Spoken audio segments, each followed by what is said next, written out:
Dans l'exercice 12, nous allons apprendre à projeter un vecteur sur un repère orthogonal. C'est une manipulation qui est assez courante à faire dans les exercices de mécanique et qu'il vaut mieux savoir pratiquer assez rapidement.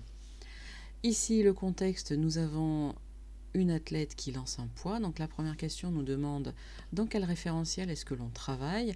L'athlète est à proximité du sol terrestre, à proximité immédiate. Nous sommes donc dans un référentiel qui est dit terrestre. Pour la question 2, j'ai repris le schéma qui nous était fait, donc simplement à part, en remettant G0 l'emplacement de départ de la balle, le vecteur V0 de vitesse initiale qui fait un angle alpha avec l'horizontale. J'ai remis les deux vecteurs unitaires tels qu'ils nous sont fournis par l'énoncé, donc avec lesquels on va travailler.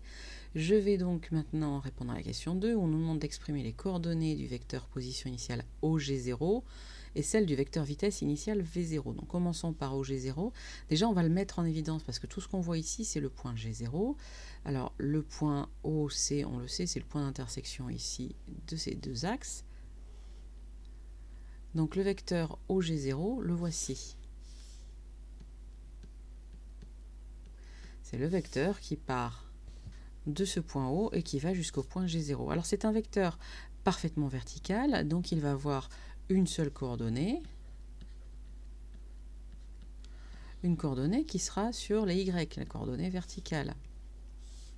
Selon X, sa coordonnée sera donc 0. Selon Y, nous aurons sa valeur, OG0. Et si on veut, on peut mettre avec des chiffres. Puisqu'on connaît la position du point G0, on sait qu'il est à 2 mètres, donc ce serait 0, 2. Pour le vecteur vitesse initiale, alors là, je constate que la situation est différente. En effet, mon vecteur vitesse V0, il fait un angle alpha, ici avec l'horizontale. Donc lui, vu qu'il n'est pas ni parfaitement horizontal ni parfaitement vertical, il va avoir ces deux coordonnées qui seront non nulles, sa coordonnée V0x et sa coordonnée V0y. Il faut donc que l'on trouve les deux. Alors pour cela, on va décomposer, comme on le fait avec la décomposition de Schall avec les vecteurs. On va décomposer V0 en deux vecteurs V0x et V0y, l'un étant parfaitement horizontal, l'autre étant parfaitement vertical. Alors voici V0x. V0x puisque ce vecteur est horizontal comme l'axe des abscisses. Et voici V0y qui est vertical comme l'axe des ordonnées OY. Je sais que mon vecteur vitesse V0 va avoir pour coordonnées V0x et V0y.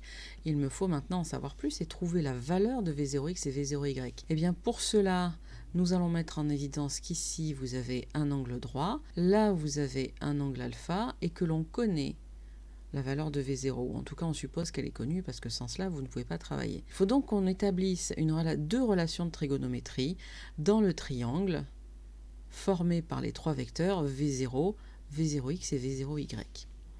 On commence par écrire le cosinus de l'angle alpha. Donc cosinus alpha, je sais que c'est côté adjacent sur hypoténuse. Le côté adjacent c'est V0x.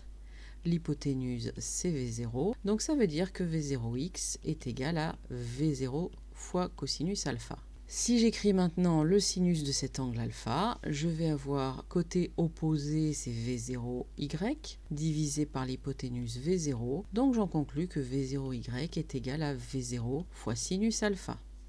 Mes coordonnées de mon vecteur V0 sont donc V0 cosinus alpha pour V0x et V0 fois sinus alpha. Là, je ne peux pas le retranscrire numériquement, mais la plupart du temps, on va pouvoir parce qu'on va vous donner la valeur de V0 et on va vous donner la valeur de alpha.